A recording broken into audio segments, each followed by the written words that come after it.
আসসালামু আলাইকুম। আজ রসুন ভর্তা করব, তাই 3-4টা রসুন আমি কেটে নিয়েছি। এখানে একটি পেঁয়াজ কেটে নিয়েছি, 3-4টা কাঁচামরিচ দিয়েছি। এবার একটু ভালো করে ভাজা ভাজা করে নেব।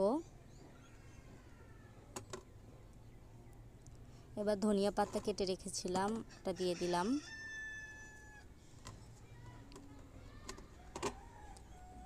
এবার সরিষার তেল দিয়ে দিচ্ছি।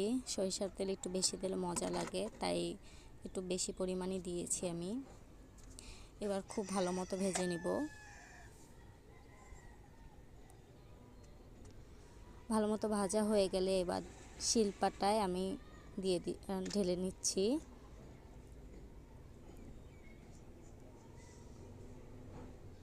এবার শুকনো মরিচ দিয়ে দিচ্ছি, স্বাদ মতো লবণ দিয়ে দিচ্ছি।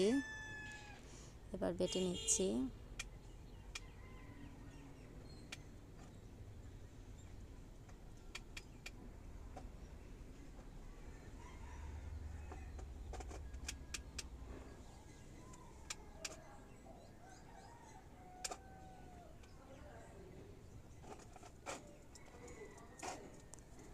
ভালো মতো বাটা হয়ে গিয়েছে।